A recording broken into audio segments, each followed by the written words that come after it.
ইসলামী আন্দোলন বাংলাদেশ সিংড়া উপজেলা শাখা কর্তৃক আয়োজিত আজকে এই গণসমাবেশের সম্মানের সভাপতি দিগার ওলামায়ে কেরাম, সর্বস্তর জনগণ ভাইয়েরা আমার, ভাই রাস্তাটা ক্লিয়ার করবেন, কোনো গাড়ি যেন না আটকানো থাকে, গাড়ি যেন ঠিকমতো চলতে পারে এই ব্যবস্থা আগে করবেন। রাস্তায় কেউ ভিড় জমাবেন না, গাড়ি চলার সুযোগ করে দেন। আর ওই পিছনের গাড়িটা থেমে আছে কেন? ওই গাড়িটা থেমে আছে কেন?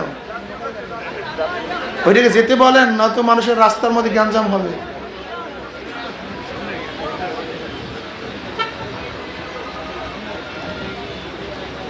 ইসলামী আন্দোলন বাংলাদেশ সহ অনেক দল পিআর সিস্টেমে নির্বাচন চায়। পিআর সিস্টেম নির্বাচনের ফায়দাটা কি এই সম্পর্কে আপনারা অনেক কিছুই জানছেন, যেখানে সমস্ত ভোটের মূল্যায়ন হবে, চোর ডাকাত বদমাশরা ক্ষমতায় যেতে পারবে না, কালো টাকার অপব্যবহার হবে না, পেশির শক্তি ব্যবহার করা হবে না, ভোট ডাকাতি হবে না, সেন্টার দখল হবে না, এবং জাতীয় এক সরকার গঠন হবে। জাতীয় সরকার মানে সর্বদলীয় সর্ব আদর্শের মানুষ যেই সংসদে থাকবে। বিএনপি নিজেও কিন্তু ঘোষণা দিয়েছিল তারা জাতীয় সরকার করবে, আর জাতীয় সরকার করার সবচেয়ে ভালো পদ্ধতি হলো পিআর সিস্টেমে নির্বাচন। জাতীয় সরকার করবে এটা বিএনপি ঘোষণাই দিয়েছিল। জাতীয় সরকার কিভাবে হবে? সব দলের সমন্বয়ে যে সরকার হয় তাকে কি বলা হয়? জাতীয় সরকার। তাই পিআর সিস্টেমে নির্বাচন করলেই তো সব আদর্শ সব দলের মানুষ সংসদে যেতে পারবে। কাজে এইটাই জাতীয় সরকার হওয়ার সবচেয়ে ভালো পদ্ধতি, ভালো পন্থা। এর জন্য আমরা দাবি করছি পিআর সিস্টেমে নির্বাচন দিতে হবে। আর আমি ভোটারদেরকে একটা অনুরোধ করব, ভোট সম্পর্কে আমরা অনেকেই জানি না। আমরা ভোটের সময় 500-1000 টাকা পেয়ে ভোট দিয়ে ফেলি। ভোট মানে সমর্থন করা, ভোট মানে সাহায্য করা, ভোট মানে সহযোগিতা করা, ভোট মানে সাক্ষী দেয়া। আমি ইসলামের দৃষ্টিকোণ থেকে বলবো ভোটের গুরুত্ব, এবং রাজনৈতিক দৃষ্টিকোণ থেকে বলবো ভোটের গুরুত্ব। ইসলামের দৃষ্টিকোণ থেকে যারা মুসলমান তাদের ইসলামের বাইরে ভোট দিতেই পারে না। যেমন আমি যদি প্রশ্ন করি একজন মুসলমানকে, আপনি ইসলাম পছন্দ করেন কি করেন না, আপনি কি বলবেন? যদি বলেন করি না, কথা বলেন, ভেজাল আছে কি নেই?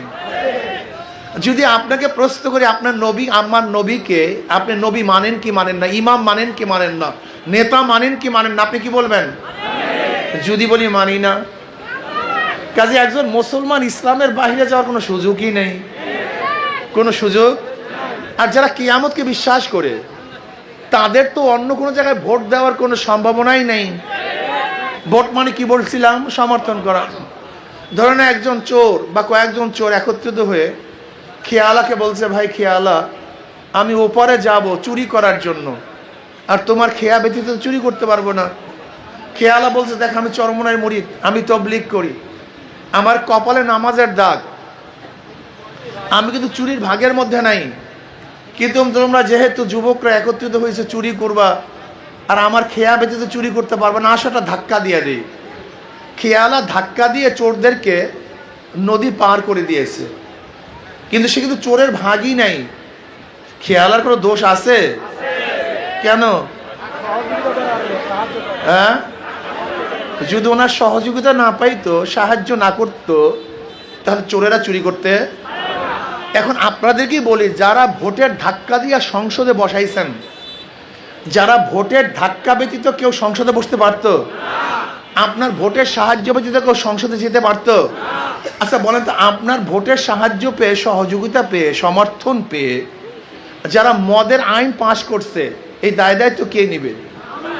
কথা বলেন। যারা সুদের আইন পাশ করছে, জেনার আইন পাশ করছে, চুরি করছে, ডাকাতি করছে, কি মনে করবেন? আপনি এখান থেকে সরেন। এই তো বর্তমান বাংলাদেশে জেনার আইন বৈধ কি বৈধ না? কথা বলেন। একজন যুবক যুবতী সম্মতি হয়ে যদি অবৈধ কাজে লিপ্ত হয়, আর যদি সুপ্রিম কোর্টেও তার বিরুদ্ধে কেস হয়, তাহলে চিফ জাস্টিসেরও তার বিরুদ্ধে বিচার করার কোনো ক্ষমতা নেই, যেহেতু বাংলাদেশে জেনা বৈধ, মদ বৈধ। এই মদ বৈধ কে করছে? সংসদ করছে। কাদের ভোট পেয়ে? আপনাদের ভোট পেয়ে। এখন আপনাদেরকে প্রশ্ন করি, আপনাদের ভোট না পাইলে মদের আইন পাশ হইতো না। কাজেই অনেক মুসল্লি দাড়িওয়ালা, এই দাড়িওয়ালা, টুপিওয়ালা, কপালের দাগ নামাজের, কিয়ামতের ময়দানে দেখবে লক্ষ লক্ষ ব্যারেল মদের গুনাহ, লক্ষ লক্ষ সুদের গুনাহ, লক্ষ লক্ষ জেনার গুনাহ। আল্লাহ, আমি তো মুসল্লি মানুষ, কোনোদিন মদ স্পর্শ করি নাই, এত মদের গুনাহ। আল্লাহ বলবে, কম বক্ত, যাদেরকে ভোট দিয়ে আমার বিরুদ্ধে কোরআনের আইন, আমার কোরআনের আইনের বিরুদ্ধে আইন পাশ করিয়েছো, জেনার আইন পাশ করাইছো, মদের আইন পাশ করাইছো, সব দায় দায়িত্ব তোদের কপালের মধ্যে লিখে দিয়েছি। এই জন্য যারা আখিরাতকে বিশ্বাস করে, যারা বিশ্বাস করে না তাদের কথা বাদ, তাদের কথা এখন বলবো। এর জন্য একজন যে কিয়ামতকে বিশ্বাস করে, কোনো অবস্থাতে ইসলামের বাহিরে লম্পট, চোর, গুন্ডা, বদমাশ, ডাকাত এবং চাঁদাবাজ থেকে ভোট দিতে পারে না। এখন বলতে পারে হিন্দুরা ভোট দেবে কেন, খ্রিস্টানরা ভোট দেবে কেন, তারা তো মুসলমান না। নাস্তিকরা ভোট দেবে কেন, তারা তো কিয়ামতকে বিশ্বাস করে না। আমি তাদেরকে বলবো, ইসলামের পক্ষে ভোট দেবেন শান্তির জন্য। 53 বছর যাদেরকে ভোট দিচ্ছেন, 53 বছর যাদেরকে ভোট দিচ্ছেন, তারা কি করছে? এই দেশকে দুর্নীতিতে 5 বার চ্যাম্পিয়ন করছে, 5 বার। 28 লক্ষ কোটি টাকা শুধু 16 বছরে পাচার করেছে। এদেশের হাজার লুটপাট, ধর্ষণ, অপকর্ম, খুন, ডাকাতি, অপসরণ, অপহরণ, আয়না ঘর সহ জুলুম, অত্যাচারের মহাস্বর্গ কায়েম করেছে। এখনো ক্ষমতায় যেতে পারেনি এমন অনেক দল আছে, যাবে ভেবেছে, কিন্তু তাদের অত্যাচারে মানুষ টিকতে পারছে না। দোকানরা দোকান করতে পারছে না, টেম্পু আমাদের ভেঙে ফেলা হচ্ছে। হাজারো যুবকদেরকে চাঁদা না দেওয়ার কারণে হত্যা করা হচ্ছে। এই আপনাদের এই বগুড়ায় প্রস্তাব দিয়েছে মেয়েকে বিবাহ করবে, বাবা রাজি না হওয়ার কারণে মেয়ের সামনে বাবাকে হত্যা করেছে। আপনারা দেখেছেন তজুমুদ্দিনে, চাঁদা না দেওয়ার কারণে স্বামীকে বেঁধে রেখে স্ত্রীকে স্বামীর সামনে ধর্ষণ করেছে। আপনারা দেখেছেন হাজারো যুবকরা চাঁদা না দেওয়ার কারণে মার সামনে থেকে তুলে এনে তাকে হত্যা করা হয়েছে। হাজারো দোকান ভেঙে ফেলে হয়েছে। অফিস করছে, ভাড়া চাওয়ার কারণে অফিসের মালিককে পিটিয়ে হত্যা করছে, না এই ঘটনা? সাংবাদিকরা বস্তুনিষ্ঠ সংবাদ পরিবেশনের করার কারণে ইট দিয়ে মাথাকে থেতলিয়ে দেওয়া হয়েছে। দলের মধ্যে চাঁদাবাজি করার কারণে দলের লোকদেরকে পাথর দিয়ে মেরে হত্যা করেছে। এক দল আর এক দলকে, এক দলের আর এক অঙ্গ সংগঠনের মানুষকে হত্যা করে এখনো ক্ষমতায় যেতে পারেনি। তাতেই যদি এই অবস্থা হয়, আল্লাহ না করুক যদি ক্ষমতায় যায়, এই দোকানদাররা, ব্যবসায়ীরা ব্যবসা করতে পারবেন না, এই গাড়িওয়ালারা গাড়ি চালাতে পারবেন না, কিন্তু সুন্দরী মেয়েরা রাস্তায় নামতে পারবে না।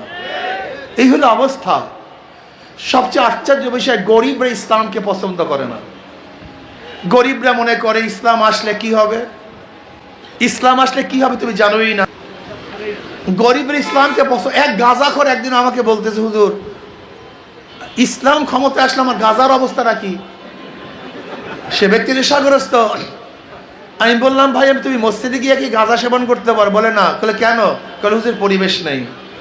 আমি বললাম, ইসলাম ক্ষমতা আসলে গোটা বাংলাদেশটা এমন পরিবেশ হয়ে যাবে, তুমি নিজেই গাঁজা সেবন করবে না।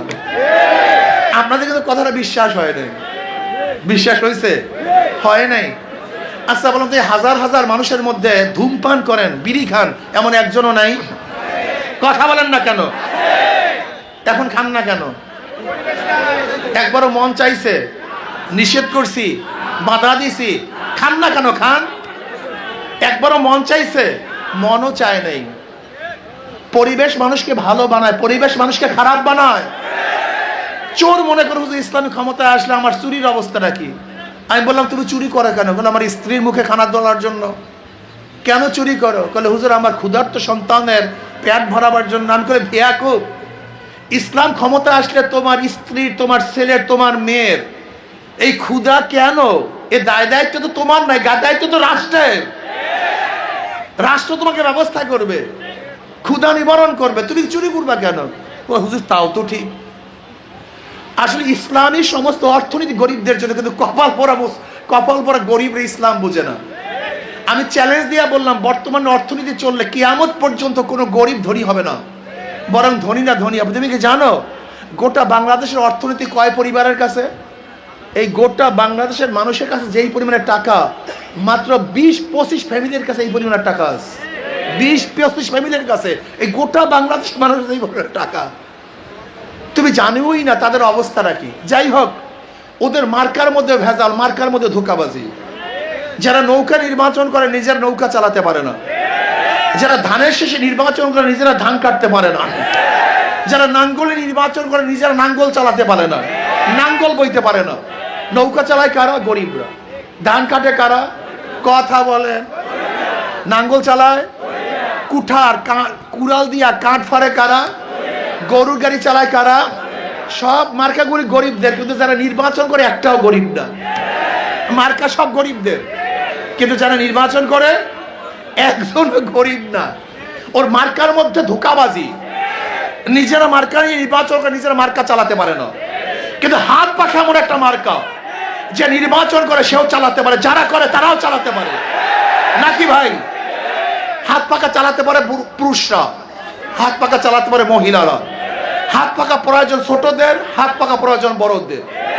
হাত পাখা প্রয়োজন গরিবদের, হাত পাখা প্রয়োজন ধনীদের। হাত পাখা চালায় মুসলমান, হাত পাখা চালায় হিন্দু, বৌদ্ধ, খ্রিস্টান। তার মানে কাউর মার্কা ঘুমের সময় বুকের উপর থাকে না। নৌকা নিয়ে কেউ ঘুমায় না, ধানের শীষ নিয়ে কেউ ঘুমায় না, নাঙ্গল নিয়ে কেউ ঘুমায় না। একটা মার্কায় যেটা ঘুমের সময় বুকের উপরে থাকে, তার নাম হাত পাখা। হাত পাখা সবাইকে শান্তি দেয়। কারেন্ট ফেল করে, হাত পাখা ফেল করে না। আমি বিশ্বাস করি হাত পাখা যদি বিজয় হয়, এই জাতি বিজয় হবে। হাত পাখা বিজয় হলে গরিবরা বিজয় হবে। হাত পাখা বিজয় হলে ধনীরা বিজয় হবে। হাত পাখা বিজয় হলে মুসলমান, হিন্দু, বৌদ্ধ, খ্রিস্টান, গোটা বাংলাদেশের যত জনসমুদ্র আছে, জনশক্তি আছে, তারাই বিজয় হবে ইনশাআল্লাহ। সব মার্কা দেখা শেষ, হাত পাখার বাংলাদেশ ইনশাআল্লাহ। আগামী ইসলাম ক্ষমতা যাবে ইনশাআল্লাহ। 92% মুসলমানদের দেশে ইসলাম ক্ষমতায় যাওয়াটাই তো স্বাভাবিক, ইসলাম ক্ষমতায় না যাওয়াটা স্বাভাবিক। এই জন্য আসুন, আগামী নির্বাচনে আমাদের এখান থেকে আপনারা সবাই ছিলেন খুব ভালো প্রার্থী মাওলানা খলিল সাহেব, আলহামদুলিল্লাহ। এই চেহারা আপনারা দাঁড়ালে ওনারা দেখবে কেমনে? সবাই একটু বসেন, ওনারা দেখুন।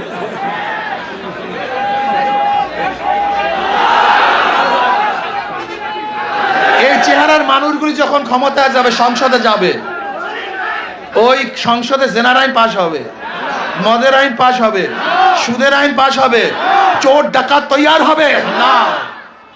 এই জাতীয় লোকগুলি যখন সংসদে যাবে, তখন সংসদটা ফেরেশতাদের সংসদ হবে, জালেম মুক্ত সংসদ হবে। কাজে আল্লাহ পাক আমাদের সবাইকে এক হয়ে ও ন্যাক হয়ে আগামী দিন ইনশাআল্লাহ ঐক্যবদ্ধভাবে আমরা নির্বাচন করবো। আশা করা যায় ইসলামী দলগুলো ঐক্য হয়ে যদি আমরা একটা বাক্স দেই, তাহলে অবশ্যই ইসলাম বিজয় হবে, কোনো সন্দেহ নাই। আর ইনশাআল্লাহ আজকে আমি কিন্তু